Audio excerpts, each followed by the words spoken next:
தி Chennai silks தூத்துக்குடியில் ஜூலை 12 முதல் கோலாகல ஆரம்பம். ஆச்சி ஹோட்டல் சாம்பார் மற்றும் ஆச்சி இடிச்ச சாம்பார் 50 கிராம் ரூபாய் 20 மட்டுமே. சன் பிக்சர்ஸ் கலாநிதி மாறன் பெருமையுடன் வழங்கும் தனுஷ் நடித்து இயக்கும் ராயன் ஜூலை 26 முதல் உலகமெங்கும்.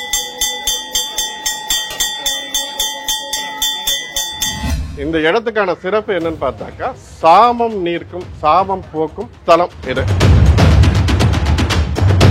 சிவனும் பார்வதி இவங்க 2 பேர்த்தோட தோஷம் நீக்கி அவங்களுக்கான மறுவாழ்வுக்கு பிறந்த இடம் இந்த இடம். அந்த இடத்தோட இது அவங்களுக்கான சாமம் நீக்கப்பட்ட ஸ்தலம். இங்க உங்களோட வேண்டுகோளை வச்சுட்டு போனீங்கன்னா அடுத்த 11 நாள்ல இருந்து 41 நாட்குள்ள உங்களோட வாழ்க்கையில மாற்றத்தை நீங்க கண்கூடா பண்ணலாம். புத்து மண்ணுன்னு சொல்லிட்டு ஒரு பிரசாதம் தருவாங்க. அதை நம்ம உட்கொண்டாலே நமக்குள்ள எல்லா பிரச்சனையும் நீங்க. இங்கே மீனவர் சமுதாயம் மட்டும்தான் பூஜை செய்வாங்க. ஐயருங்களா யாரும் வரமாட்டாங்க சாமி. நிச்சயமோ ஏதோ பண்ணும்போது இந்த லிங்கம் போயிட்டு அந்த அம்மா மேலே படும். அதால் எங்களை ஏற்றுக்குவாருங்க. அடுத்தவங்க போய் யாரும் தொடக்கூடாது. அதுக்காக தான் இதை போட்டுக்கணும். பல 100 வருஷத்துக்கு முன்னே அம்மனை நோக்கி தியானம் பண்ணி ஜீவ சமாதி அடைஞ்ச இடம் அது. அங்கே அந்த ஏவல் இருக்கிறவங்க, பேய் பிடிச்சிருக்கிறவங்க, இது மாதிரி இருக்கிறவங்க அங்கே உட்கார வச்சாங்க. அன்பு வணக்கங்கள். அகிலாண்ட கோடி பிரம்மாண்ட நாயகி அண்ட சராசரத்தையே கட்டி ஆளக்கூடிய அங்காள பரமேஸ்வரி ஆலயத்துல தான் நாம இன்னைக்கு இருக்கிறோம். நாம இருக்கிறது மேல்மலையனூர் திருக்கோவில்ல. மேல்மலையனூர் திருக்கோவிலுடைய வரலாறு என்ன, இங்கிருக்கக்கூடிய அங்காள பரமேஸ்வரி அம்மனுடைய அருமை பெருமைகள்லாம் இந்த காணொலியில நாங்க உங்களுக்கு சொல்ல போறோம்.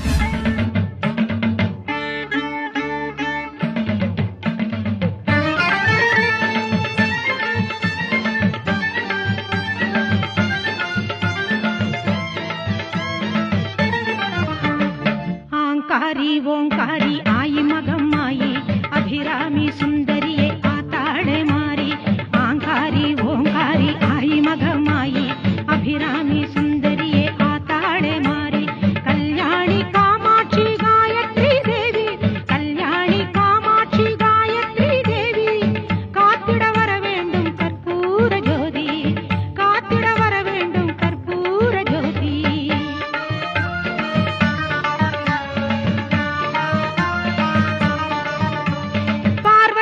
பகவதி பாளையத்தம்மா பாரெல்லாம் காத்து வரும் பைரவி அம்மா. பார்வதி பகவதி பாளையத்தம்மா அம்மா பாரெல்லாம் காத்து வரும் பைரவி அம்மா. வராகி வல்லபியே மாலை குமரியம்மா, வராகி வல்லபியே மாலை குமரியம்மா. வாக்கு தர வேண்டும் பைரவி வாணியம்மா, வாக்கு தர வேண்டும் பைரவி வாணியம்மா. வணக்கம். இப்போ நான் எங்க இருக்கேன்னா அங்காள பரமேஸ்வரி அந்த அம்மனோட பீடத்துக்கு முன்னாடி, அவளை முன்னாடி நின்று காத்துட்டு இருக்க பெரியாயி அம்மனோட சன்னதி முன்னாடி நின்று பேசிட்டு இருக்கேன். இந்த இடத்துக்கான சிறப்பு என்னன்னு பார்த்தாக்கா, சாமம் நீர்க்கும் சாபம் போக்கும் ஸ்தலம் இது. இப்போ இந்த ஸ்தலத்தோட வரலாறு என்ன, இல்லை நம்ம எதுக்காக நம்மளோட பிரச்சனைக்கு என்ன மாதிரியான பிரச்சனைக்கு தீர்வு கொடுப்பா அப்படின்னு பார்த்தாக்கா, அதாவது சிவனும் பார்வதி இவங்க 2 பேர்த்தோட தோஷம் நீக்கி அவங்களுக்கான மறுவாழ்வுக்கு பிறந்த இடம் இந்த இடம். அந்த இடத்தோட இது அவங்களுக்கான சாமம் நீக்கப்பட்ட ஸ்தலம். அதனால தான் இந்த இடத்துக்கு நீங்கள் வழிபாடு செஞ்சீங்கன்னாக்கா உங்களோட பூர்வ புண்ணிய அந்த முன்காலத்தில் செஞ்ச சாபங்களும் இந்த காலத்தில் நீங்கள் அனுபவிச்சுட்டு இருக்க சாபங்களும் நீங்கிறதுக்கு உண்டான ஒரு முக்கியமான ஸ்தலம். இந்த இடத்துல நீங்கள் வந்தாவே உங்களோட ஆன்மாவுக்கு முக்தியும் மோட்சமும் கிடைக்கும். அப்புறம் இன்னும் வேற யாரு வரலாம் அப்படின்னு பார்த்தாக்கா, பெண் பிள்ளைகளை வாரிசா பெற்றவங்க இங்கே வரலாம். அவங்களுக்கு மோட்சத்துக்கு உண்டான ஒரு திறவுகள், ஒரு முக்தி கிடைக்கிறதுக்கு உண்டான ஒரு இடம். சரி, இப்போ நீங்கள் இந்த சாபம் நீக்கும் ஸ்தலம்னா அதுக்கான வரலாறு என்ன, என்ன மாதிரியான சாபம் நீக்கும் அப்படின்னு எப்படி இதை நான் உணர்றது அப்படிங்கிற மாதிரி எல்லாத்துக்கும் இங்கே ஐயப்பாடு இருக்கும். இப்போது பிரம்மனுக்கும் சிவனுக்கும் தலை பார்த்தீங்கன்னா 5 தலை. இங்கே பார்வதி அம்மானால தான் அந்த பிரச்சனையே வந்தது. இப்போ அந்த பார்வதி அம்மா ரெண்டு பேருக்குமே 5 தலை இருக்கிறனால அதில் அவங்க ஒரு சில விஷயங்களை முன்னே இருக்கு. அதில் கோபம் முட்ட சிவன் என்ன பண்ணுறாரு, நம்ம பிரம்மனோட ஒரு தலையை தன்னோட கையால் கோதி எடுத்துடுறாரு. இப்போ அந்த நேரம் என்ன ஆகுதுன்னா, அந்த நம்ம பிரம்மன் என்ன சிவனுக்கு சாபம் கொடுக்குறாரு அப்படின்னாக்கா, என் தலையை கொய்த நீ உன்னோட அந்த கையிலேயே அந்த என்னோட தலையானது, அதாவது அந்த மண்டையோட ஆனது கையிலேயே இருக்க பெறுவாயாக, அதாவது அந்த கையில் ஒட்டிக்கப்படுவாயாகன்ட்டு அவர் சாபம் கொடுக்குறார். இப்போ இதுக்கு காரணமான நம்ம பார்வதி அம்மாவுக்கு சரஸ்வதி அம்மா வந்து என்ன சாபம் கொடுக்குறாங்கன்னா, நீ இந்த மாதிரியான ஒரு இதுக்கு எல்லாத்துக்கும் காரணமே நீ தான் அப்படின்னு சொல்லிட்டு அந்த அம்மாவுக்கு சாபம் கொடுக்குறாங்க. இப்போ அந்த சாபத்தை கொடுத்து இப்போ இந்த மண்ணில் வந்து அவங்க அடுத்த பிறவி எடுக்கிறதுக்கு உண்டான ஒரு பாக்கியத்தை கொடுக்குறாங்க. இப்போ இது சார்ந்து இப்போ பார்வதி அம்மா நம்ம பிரம்மா கிட்ட உட்காந்து தவம் இருந்து என்னோட சாபம் சரி இது தெரிந்தோ தெரியாமல் நடந்து விட்டது, இந்த சாபம் நீங்கிறதுக்கு எனது கணவர் சாபம் நீங்கிறதுக்கு என்ன பண்ணலாம்? இப்போ சிவனை பார்த்தீங்கன்னா சிவனுக்கான சாபம் என்னன்னா, அவர் உணவே சாப்பிட முடியாத, உணவே அருந்த முடியாத ஒரு சூழ்நிலை. அவருக்கான உணவை யார் படைத்தாலும் அவரோட கையில் இருக்க மண்டை ஒடுக்கத்தும் அது போகும். அவருக்கான உணவுங்கிறது கிடைக்காத ஒரு சூழ்நிலை இருந்தது. இவர் பித்து பிடித்து பித்தனாக அலையணுங்கிறது அந்த சாபத்தோட நோக்கமே. இப்போ இந்த சாபம் நோக்கணும்னு சொல்லி தான் அதுக்கான பரிகாரம் வேணும்னு சொல்லி தான் நம்ம பார்வதி அம்மா வந்து நம்ம விஷ்ணு பரமாத்மா கிட்ட வேண்டுகோள் வைக்கிறாங்க. இப்போ அவர் இந்த சாபம் நீக்கிறதுக்கான ஒரு வழிமுறையை சொல்றாரு. சரி, நீ என்ன பண்ற, இந்த மேல்மலையனூர்ல நதிக்கரை வரும் புற்றுல 5 தலை நாகமாக இருக்க கடவாக அப்படின்னு சொல்லி சாபம் கொடுக்குறாரு. அந்த பார்வதி அம்மா வந்து இப்போ இங்கே வந்து உன்னை சிவன் பார்க்க வருவோம், இந்த இடத்துல அவங்க 2 பேர்த்துமான சாபம் நீங்கி உங்களுக்கான வாழ்க்கையில் அடுத்த மீண்டும் திருமணம் செய்து இங்கே வந்து சேருவாங்க அப்படின்னு சொல்லிட்டு அவர் அதுக்குண்டான விஷயத்த சொல்கிறாரு. இப்போ அந்த அம்மா அதுக்காக நான் இங்கே நதிக்கரையில் இங்கே வந்து பிறவி எடுத்து இங்கே இந்த புற்றில் 5 தலை நாகமாக இந்த அம்மா இருந்ததா வரலாறு. இந்த இடத்துல அங்கங்கே இங்கெல்லாம் பித்தனாக சுற்றி சிவனால பித்தன் சித்தன் இந்த மாதிரியான ஒரு விஷயம்தான் அன்னைக்கு இருக்கு. அவன் எல்லாமே சுற்றி அதாவது பித்து சித்து கலைஞ்சவன் தான் சித்தனாக முடியுங்கிறது தான் உண்மை. இப்போ அந்த நம்ம சித்தராகணும் அப்படின்னாக்கா முதல்ல சிவனை பிடிச்சாதான் இங்கே கிடைக்கும்.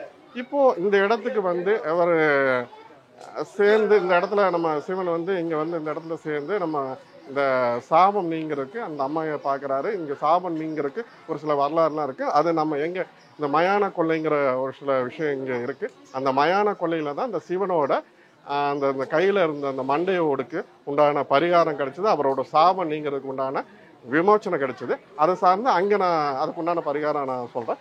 இப்போ இங்கே என்ன வந்தால், அதாவது இந்த இடத்துக்கு வந்து வேண்டுனாக்கா என்ன மாதிரியான பீனிப்பேடு தருத்திரம் என்ன நீங்கும், நம்ம வாழ்க்கையில் மேன்மை கிடைக்கும் அப்படின்னாக்கா நான் முன்னையே கூறின மாதிரி சாபங்களால், அதாவது பித்ரு சாபம் இருக்கிறவங்க, பெண் சாபம் இருக்கிறவங்க, தோஷங்கள் இருக்கிறவங்க, உங்களுக்கு நீங்கள் உங்களோட இப்போ ஜாதகாரர் சொல்லியிருப்பாங்க, இல்லை மற்றவங்க சொல்லியிருப்பாங்க, நீங்கள் இதை சார்ந்து இந்த இடத்துக்கு வந்து நீங்கள் உங்கள் காலடி வச்சு இந்த அம்மாவை வணங்கி இந்த இடத்துல இருந்து நீங்கள் போனீங்கன்னாவே உங்களுக்கான முக்திக்கான, அதாவது அடுத்தது வாழ்க்கையில் வெற்றி பெறுவதற்கு உண்டான ஒரு சுபிட்சமான வாழ்க்கை அமையும். நான் பல வருஷமாக கஷ்டப்பட்டேன், போகாத கோயிலுக்கு பாக்கி இல்லை, எனக்கு எங்கேயுமே போய் எனக்கான தீர்வு கிடைக்கல அப்படின்னு நினைக்கிறவங்க இந்த கோயிலுக்கு வாங்க. இங்கே வந்து உங்களோட வேண்டுகோளை வச்சுட்டு போனீங்கன்னா அடுத்த 11 நாள்லேருந்து 41 நாட்குள்ளே உங்களோட வாழ்க்கையில் மாற்றத்தை நீங்கள் கண்கூட காணுவீங்க. நீங்கள் அப்புறம் ஒவ்வொரு அமாவாசைக்கும் இங்கே இவ்வளோ பாதம் தரிசனம் பண்ணுறதுக்கு நீங்கள் வர்றதுக்கு உண்டான வாய்ப்பை அவ கொடுப்பா. இங்கே வர்றதே பாக்கியம் பண்ணியிருந்தால் மட்டும்தான் அந்த வாய்ப்பே கிடைக்கும். சரி, இது போக வேறு யாருக்கு இங்கே வந்தாக்கா, இந்த இடத்துக்கு வந்தாக்கா நமக்கான பிரச்சனை தீரும் அப்படிங்கிற பல பேருக்கு அந்த ஒரு எண்ணம் இருக்கும். இப்போ முதல் இதே இப்போ என்ன சொல்லணும்னா, திருமணம் ஆகாதவங்க இப்போ என்ன பண்ணலாம் அப்படின்னு சொன்னாக்க, நீங்கள் அங்கேருந்து வரும்போதே ஒரு 11 ரூபா, நீங்கள் ஒரு 3 நாளோ 8 நாளோ நீங்கள் விரதம் இருந்து ஒரு 11 ரூபா காணிக்கை, ஒரு வெத்தலையில் 11 ரூபா காணிக்கை வச்சு அது கூட கசகசாவும் வச்சு ஒரு காணிக்கையை கட்டி வச்சு ஒரு 3 நாளோ இல்லைன்னா ஒரு 8 நாளோ உங்களால் முடிந்த அளவு அங்காள பரமேஸ்வரி நினைத்து அனுதினமும் காலையில் பிரம்ம முகூர்த்தத்தில் விளக்கு போட்டு விளக்கேற்றி இவளை நினச்சி நான் சொன்ன மாதிரி விரதம் இருந்துட்டு நீங்கள் என்ன பண்ணுறீங்க அப்படின்னாக்கா, விரலி மஞ்சள், இங்கே மஞ்சள் தூளுங்கிறது இன்றைக்கி கெமிக்கல் கலந்து எந்த அளவுக்கு சரியாக இருக்குங்கிறது ஐயப்பாடு இருக்குது. அதுக்கு என்ன பண்ணலாம் அப்படின்னாக்கா, விரலி மஞ்சளும் தாலிக்கயிறு மஞ்சள் கயிறும் இங்கே வாங்கிட்டு வந்து இவளோட பாதத்தில் வச்சு உங்களோட வேண்டுகோளை வைங்க. உங்களுக்கு 3 மாதத்தில் 3 வரணமையும் கண்டிப்பாக. இப்போ இந்த இடத்துல குழந்தை பாக்கியம் நமக்கு வேணும் அப்படின்னு நினைக்கிறவங்க, நான் ஏற்கனவே நான் சொன்ன மாதிரி தான் ஒரு 11 ரூபா இவளுக்காக நீங்கள் காணிக்கை எடுத்து கட்டி வச்சு 3 நாளோ 8 நாளோ உங்களால் முடிந்த அளவு விரதம் இருந்து அந்த காணிக்கையோட, அது கூட என்ன நான் சொல்லுவேன்னாக்கா, ஒரு இப்போ குழந்தைக்கு என்ன தொட்டில் தான் மெயினான ஒரு விஷயம். குழந்தை பிறந்தால் முதல்ல நம்ம தொட்டில் போட்டு ஆட்டுறதான வழக்கம். ஒரு தொட்டிலும் ஒரு சிவப்பு புடவையும், ஒரு பட்டு புடவை உங்களால் முடிஞ்ச அளவுக்கு உங்களோட பொருளாதாரத்துக்கு தகுந்த மாதிரி ஒரு சிவப்பு புடவையும் தொட்டிலும் வாங்கிட்டு வந்து இவளோட காலடியில், இந்த பெரியாயி அம்மன் காலடியில் வைங்க. உங்களுக்கு குழந்தை பேருக்கு உண்டான அந்த பாக்கியத்தை அம்மா கண்டிப்பாக அருள்வா. எனக்கு குழந்தை பேரோட இந்த இடத்துல வந்து சன்னதியிலே அந்த உங்கள் குழந்தைகளுக்கு பேர் வைக்கிறதுக்கு உண்டான ஒரு பாக்கியத்தை கண்டிப்பாக தருவா. அப்புறம் அது போக பிரிஞ்சிருக்கிற கணவன் மனைவியை ஒன்று சேரணும் அப்படின்னாக்கா நீங்கள் இங்கே வந்து நீங்கள் உங்களோட கோரிக்கையை வச்சாவே கண்டிப்பாக இத்தனை பல பேரோட பிரச்சனையை தீர்த்தவ கண்டிப்பாக உங்களோட பிரச்சனைக்கு தீர்வாக இருப்பேன். இங்கே வந்து மனமுருகி உங்களோட வேண்டுகோளை வைங்க. கண்டிப்பாக உங்களுக்கு அவர் செய்வா. விரதம் இருங்க. காலையில் பிரம்ம முகூர்த்தத்தில் விளக்கேற்றி சுத்தமான பசு நெய்யால் விளக்கேற்றி நீங்கள் வழிபாடு செய்யுங்க. இவளுக்கு என்ன படையலாம் நைவேத்தியமாக வைக்கலாம் அப்படின்னு பார்த்தாக்கா நீங்கள் கூழ், அது கூட கருவாடு, அந்த கருவாடை அந்த குழம்புல இது பண்ணி நம்ம கொண்டு வந்து வைப்பாங்களே அந்த மாதிரி வச்சு ஒரு படையில் வச்சு உங்களோட வேண்டுகளை வச்சுட்டு போங்க. கண்டிப்பாக ஒரு 3 மாதத்துலேருந்து 6 மாதத்துக்குள்ளே உங்கள் கணவன் மனைவிக்குள்ளே இருக்கிற அந்த பிணக்குகள் நீங்கி 2 பேரும் சேர்ந்து வாழ்றதுக்கு உண்டான பாக்கியம் கிடைக்கும். எல்லாம் அந்த அம்மாவோட அருளால் நல்லதே நடக்கும். 3 குவலை சாதம் எடுத்துக்கோ. ஒரு குவலை வந்து அந்த கபாலத்தில் போடு, இன்னொரு குவலையும் போடு. 3ஆவது குவலை போடும்போது அந்த டேஸ்ட்டுக்கு வந்து கீழே விழுந்துடும். அப்போ போயிட்டு நீ வந்து அந்த சிரசை உன் காலால் மெரிச்சிக்கோ அப்படின்னும் போது அதே மாதிரி அந்த அம்மாவும் ஃபஸ்ட்டு ஒரு குவலை சாதத்தை அந்த கபாலம் சாப்பிட்டுடும், 2ஆவது அது சாப்பிட்டுடும், 3ஆவது சாப்பிடும் போது தான் விஸ்வரூபம் எடுத்து அப்படியே அம்மா வந்து ஒரு பாதத்தில் மெரிச்சிருப்பாங்க. அந்த ஃபோட்டோவை பார்த்தீங்கன்னா தெரியும் உங்களுக்கு. ஒரு கால் வந்து பார்த்தீங்கன்னா அம்மா மெரிச்சிட்டு விஸ்வரூபம் எடுத்திருப்பாங்க. அதோட ஐயா பிரம்மகதி தோஷம் நீங்கி சிதம்பரம் போயிட்டார். இதுதான் இங்கே வரலாறு. பில்லி, ஆவல், சூனியம், இப்போ நம்ம கண்ணுக்கு தெரியாத துஷ்ட சக்திகள் எவ்வளோ இருக்குது. இந்த எல்லையை மெரிச்சு நீங்கள் கோடிக்கணக்கில் வெளியே ஹாஸ்பிட்டலில் செலவு பண்ணியிருக்கலாம். இந்த மண்ணை மெரிச்சாலே அதை தானாகவே எல்லாம் விலகிடும். அதுதான் எங்களுடைய சக்தி. இங்கே புத்து மண்ணுன்னு சொல்லிட்டு ஒரு பிரசாதம் தருவாங்க. அதை நம்ம உட்கொண்டாலே நமக்குள்ள எல்லா பிரச்சனையும் நீங்கிடும். அதை வந்து வீட்டு வாசலில் கட்டலாம், பூஜை அறையில் வைக்கலாம். எது பண்ணாலும் நம்மளோட பிரச்சனை எல்லாம் நீங்கிடும். நம்பிக்கை மக்களுக்கு அது நடக்குது. அதனால தான் கோடான கோடி மக்கள் வராங்க இன்னமும். இது பேர் வந்து பூமரம், வன்னி மரம் சொல்லுவாங்க. ரொம்ப நாள் திருமணம் ஆகாதவங்க, குழந்தை பேர் இல்லாதவங்க, அவங்க கல்யாணம் இவங்கெல்லாம் வந்து வேண்டி கட்டினாங்கன்னா அடுத்த 10 மாதத்தில் குழந்தை பிறக்கும். நம்பிக்கை அதுவும் நடக்குது. அதனால் அம்மா வந்து இங்கே நாங்கள் இருக்கோம். முதல்ல வடக்கு விநாயகர், அதை பார்த்துட்டு உடனே அப்படியே நேராக அப்படியே வருவாங்க. அன்னபூரணி அம்மா, அவங்க என்ன குறைய வச்சுக்கிறாங்களோ அதை நிவர்த்தி பண்ணிவிடுவாங்க. விவசாயத்தில் எல்லா அன்னாகாரத்தில் சாப்பிட்றதுல எல்லாருமே அவங்களுக்கு அங்கே நினச்சி வேண்டவங்களுக்கு நினச்சி அது நடக்கும்.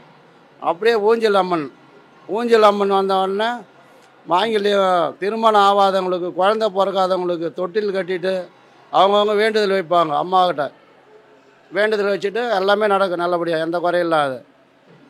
அப்படியே வந்தால் அவங்க சன்னமகாரேஸ்வரி அம்மனுக்கு எதிர்க்கு அங்கே பேய் மேடைன்னு ஒன்று இருக்கும்.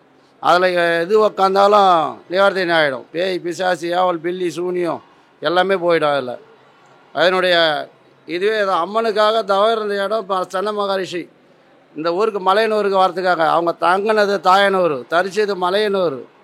இந்த மலையனூரில் வந்து இந்த இடத்துல தான் தவ இருந்தாங்க. தவ இருந்ததால தான் இங்கே வந்து மலையனூரில் மலையரசன் பட்டணத்தில் அம்மா வந்து நின்னது. எல்லா பக்தருக்கும் என்னென்ன வேண்டுதல் நினைக்கிறாங்களோ அது பூரா அனைத்தே நடக்கும். எந்த குறையும் இருக்காது. காலை மாலை பூஜை 2 வேளையும் நாங்கள் மீனவர் சமுதாயத்தில் எங்களுடைய இதுவில் தான் நாங்கள் பண்ணின்னு இருக்கிறோம்.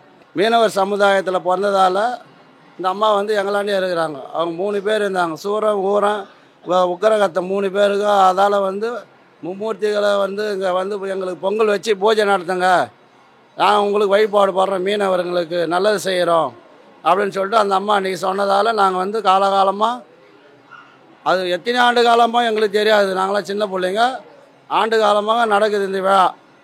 அதில் சீரம் சிறப்புமாக இப்போ ஊஞ்சல் விழா நடக்குது, தேர் திருவிழா நடக்குது. எல்லாமே வந்து பக்தர்கள் கலந்துக்குவாங்க. அவங்களுக்கு எந்த விழாதியாக இருந்தாலும் அவங்க மக்கள் நினைக்கிறது நடக்கும். அம்மாவுக்கு 9 அமாவாசை வந்து போவாங்க, நல்லது நடக்கும். நிறைய பேர் அப்பப்போ வாரம் வருவாங்க, மாதம் வருவாங்க. எல்லாமே நல்லது நடக்கும். அமாவாசை ஊஞ்சல் உற்சவத்துக்கு வந்து ஒரு 25,000 பேர் 50,000 பேருக்குள்ளே வருவாங்க. அப்பப்போ அமாவாசை ஊஞ்சல் வந்து ஒரு 10 மணிக்கு ஆரம்பிப்பாங்க. 10 மணிக்கு அன்றைக்கி வேண்டுதல் என்ன வைக்கிறாங்களோ அன்றைக்கி எல்லாமே நடக்கும். அன்றைக்கி வந்து மயான காளியாண்ட முக்கியமாக போவாங்க. மயான காளியாங்க ஏன்னா அவருக்கு பித்து பிடிச்ச நாள் அன்றைக்கி. அதால் வந்து மயான காளியாண்ட போயிட்டு எல்லாம் வேண்டுதல் வைப்பாங்க. உள்ளே கருவறை உள்ளே வந்து வேண்டுதல் வைப்பாங்க. சுற்றுப்பிரகாரத்துலேயும் அன்றைக்கி என்ன நினைக்கிறாங்களோ அவங்களுக்கு வெற்றிகரமாக நடக்கிறதுக்காக வந்து அன்றைக்கி ஊஞ்சல் உற்சவம் நடத்துகிறோம் நாங்கள். நைட்டு 10 மணிக்கு ஆரம்பித்து 12 மணிக்கெலாம் முடிப்போம் ஊஞ்சல் வச்சோம். மறாத நாள் மயான கொள்ளை, அவருக்கு பித்து நீங்கிருந்தாலும் மயான கொள்ளை அங்கே நடத்துகிறோம். மயான கொள்ளை கொடியாட்டம் வந்து அன்றைக்கி ஃபஸ்ட் நடிகை நடத்திடுவோம். 2வது அன்றைக்கி வந்து மயான கொள்ளை, 3வது அன்றைக்கி தங்க பல்லாக்கு ஊர்கோலம், 4வது அன்றைக்கி தங்க பல்லாக்கு ஊர்கோலம், 5வது அன்றைக்கி தீமறி திருவிழா அனைத்தே இருக்குது. 6வது நாள் ஆன வாகனத்து மேலே அம்மா போயிட்டு வந்து 7வது நாள் தேர் திருவிழா, 8வது நாள் வந்து குதிரை வாகனம், 9வது நாள் பூ பல்லாக்கு, 10வது நாள் தப்பல் உச்சம், 13ஆம் நாள் வந்து கும்பம் போட்டு அம்மாவை நிறைவேற்றி கொடி ஏற்றிடுவோம். திருவிழா முடிஞ்சுவிடும். 13 நாள் உச்சம். அனைத்து பிரச்சனையும் எதுவாக இருந்தாலும் ஏவல் பில்லி சூனியம் காற்று கருப்பு எல்லாமே அனைத்தும் வந்து நம்பி வரவங்களுக்கு கை கொடுப்பாங்க. அம்மா வந்து நம்பிக்கையாக வந்து ஒரு 9 அமாவாசையோ ஒரு 5 அமாவாசையோ வந்து கண்டிப்பாக அவங்க வந்து அம்மனை வந்து உள்ளே கருவறை உள்ளே போனாலும் ஆலயத்தை வந்து சுற்றி ஊஞ்சல் உற்சவத்தை பார்த்துட்டு போனாங்கன்னா நடக்கும். கண்டிப்பாக நடக்கும். நடக்காது எதுவுமே கிடையாது. இந்த அம்மாவை நம்பி இதான் அடிஸ்தலமே. மேல்மலையனூர் தான் அடிஸ்தலம். உலக லெவலில் இருக்கிற அங்காள பரமேஸ்வரி கோயிலுக்கு இதான் அடிஸ்தலமே. அதால் நம்பிக்கையாக இருக்கிறவங்களுக்கு எல்லாமே கண்டிப்பாக நடக்கும். எந்த பிரச்சனையும் வராது. இங்கே வந்து மீனவர் சமுதாயம் மட்டும்தான் வந்து பூஜை செய்வாங்க. ஐயருங்களாம் யாரும் வரமாட்டாங்க சாமி. அது சிவனை வந்து லிங்கம், இது உள்ள ஆத்மா லிங்கம் இருக்குது. இதை கட்டினுக்கிறவங்க மட்டும்தான் பூஜை அம்மனை தொட்டு அபிஷேகம் அர்ச்சனைலாம் பண்ணலாம். அடுத்தவங்களாம் யாரும் தொடக்கூடாது. ஏன்னா இது அம்மனுடைய வந்து பெண் உருவம், இது உள்ளே இருக்குது ஆண் உருவம் சிவன். அதால் இது வந்து அந்த அபிஷேகமோ ஏதோ பண்ணும்போது இந்த லிங்கம் போயிட்டு அந்த அம்மா மேலே படும். அதால் வந்து எங்களை ஏற்றுக்குவாருங்க. இதை உள்ளே கருத்து அவர் புருஷன், அதால் வந்து ஏற்றுக்குவாங்க. அடுத்தவங்க போய் யாரும் தொடக்கூடாது. அதுக்காக தான் இதை போட்டுங்கிறோம். மாங்கல்யம் பிரச்சனை அது மரணம் அமையறதுக்காக வேண்டி வருவாங்க. மற்றபடி எந்த ஒரு வேண்டுதலாக இருந்தாலும் அம்மா வந்து இங்கே தரிசனம் பண்ண வருவாங்க. அமாவாசை டைமில் வருவாங்க, சாதாரண நாள் எல்லா டைமில் வருவாங்க. வந்து சிறப்பான முறையில் தரிசனம் பண்ணிட்டு போவாங்க. அவங்களுக்கு வேண்டபடி எல்லாமே சிறப்பாக நடக்கும். எல்லாமே அந்த அளவுக்கு அம்மனுக்கு சக்தி அதிகம் உண்டு.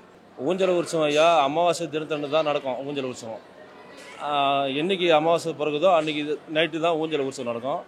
நைட்டு 10 மணிக்கு ஆரம்பிப்பாங்க. 11, 12 மணிக்கெலாம் ஊஞ்சல் முடிஞ்சிருவாங்க. லட்சக்கணக்கான பக்தர்கள் வந்து சுற்றி தரிசனம் பண்ணுவாங்க. அந்த டைமில் வந்து பார்த்தீங்கன்னாக்கா இரவு முழுதும் வந்து நைட்டு இங்கே தங்கிடுவாங்க ஜனங்க. ஒரு சிலர் தங்கிட்டு போவாங்க, ஒரு சிலர் ஊஞ்சல் தரிசனம் முடிச்சுட்டு போவாங்க. அந்த டைமில் வேண்டுனாக்கா அவங்களுக்கு எல்லாமே நிறைவேறும். அப்படி ஒரு ஐதீகம் உண்டு நம்ம கோயிலில். அம்மா வந்து பெரியாய் ருத்ர தாண்டவம் ஆடி வந்து அமர்ந்த இடம் அது. அதனால் அது பெரியாயா வந்து அவதாரம் எடுத்து படுத்த இடம். இப்போ நீங்கள் கூட வந்து மூலஸ்தானம் கருவறை போனீங்கன்னா பார்க்கலாம்.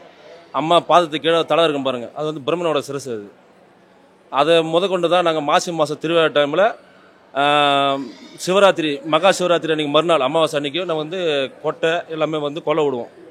மொத்தம் வந்து 14 திருவிழா நாங்கள் நடத்துவோம். ஏராளமான பக்தர்கள் வந்து இதில் கலந்துக்குவாங்க, அருள் பெறுவாங்க. அவங்களுக்கு நிறைய வேண்டுதல் இருக்கும், நிறைவேறி இருக்கும் அம்மாவோட சக்தியால். அதனால் வந்து அவங்களும் வந்து வழிபடுவாங்க சாதாரண மக்கள் மாதிரி. அதெல்லாம் ஒன்றும் பிரச்சனை இல்லை. எல்லாம் அவங்களோட புள்ள தான். அவங்களாம் பாவாட்ராயன் வந்து அம்மாவோட புள்ள தான். அங்கனது தாய்னூர் தரிசித்து மறைனூர்னு அந்த காலத்து புராணமே இருக்குது. அது வந்து வரும்போது ஜடாமுனீஸ்வரர் வந்து அங்கே வந்து முடியை வந்து முள்ளில் செடி மாட்டி நம்ம ஏரிக்கரை வழியாக நடத்துக்கு வரும்போது முள்ளு செடியில் முடியை மாட்டி அங்கே முடி அறந்து விழுந்துடுச்சு. அவர் அம்மா என்னை விட்டுட்டு போகிறேன்னு சொன்னோடனே அவர் இங்கே இருப்பா, உனக்கு நம்ம வம்சாவழி சார்ந்த அத்தனை பேரும் உனக்கு வந்து வழிபடுவாங்க, நீ தான் குலதெய்வம்மான்னு சொல்லிட்டு அங்கே ஜடாமுனி இருப்பார். இங்கே வந்து பாவாட்ராயர் இருப்பார். அவருக்கு அம்மாவுக்கு வந்து கோழி ஆடு எதுவுமே எல்லாமே பூஜை பலி கொடுத்து போகிறோம். இங்கே தான் பாவாட்ராயர் சாமி தான், சன்னதி தான். என்ன மாதிரி பிரச்சனைனாக்கா குடும்ப சண்டை, ஏவல் பில்லி சூனியம், கடன் பிரச்சனை, இது மாதிரி எல்லா விதத்துலேயும் முக்கியமாக வந்து பார்த்திங்கன்னா ஏவல் பில்லி சூனியம் இது மாதிரி பிரச்சனைகளுக்கு வந்து பார்த்தீங்கன்னாக்கா ரொம்ப ரொம்ப முக்கிய சக்தி வாய்ந்த தலை இதுதான். இங்கே வந்து ஒரு புத்துக்கு எதிரில் ஒரு பேய் மாடு இருக்குது. அந்த பேய் மாடு அவர் பேர் வந்து பார்த்தீங்கன்னா சன்னு மகா முனிவர்னு பேர். அவர் பல 100 வருஷத்துக்கு முன்னே அம்மனை நோக்கி தியானம் பண்ணி ஜீவ சமாதி அடைஞ்ச இடம் அது. அங்கே வந்து அந்த ஏவல் இருக்கிறவங்க, பேய் பிடிச்சிருக்கிறவங்க, இது மாதிரி இருக்கிறவங்க அங்கே வந்து உட்கார வச்சாக்கா அதுக்குள்ள அதாவது தெரியும், எல்லாமே கரெக்டாக தெரிய ஆரம்பிச்சிடும். அப்புறம் அம்மனை வர வச்சு வர்ணித்து எல்லாமே பூஜை பண்ணி அதை வந்து நிவர்த்தி பண்ணிடலாம். அந்த அளவுக்கு சக்தி பெற்ற தலம் இந்த தலம். எல்லாரும் வாங்க, அம்மனோட அருள் பெறுங்க. மிகவும் சக்தி வாய்ந்த தலம். உங்களுக்கு தெரியாத ஒன்றும் இல்லை. அம்மனோட அருள் வர்றதுக்கு என்னோட வாழ்த்துக்கள். தூத்துக்குடியில் ஜூலை 12 முதல் கோலாகல ஆரம்பம். ஆச்சி ஹோட்டல் சாம்பார் மற்றும் ஆச்சி இடிச்ச சாம்பார் 50 கிராம் ரூபாய் 20 மட்டுமே. சன் பிக்சர்ஸ் கலாநிதி மாறன் பெருமையுடன் வழங்கும் தனுஷ் நடித்து இயக்கும் ராயன் ஜூலை 26 முதல் உலகமெங்கும்.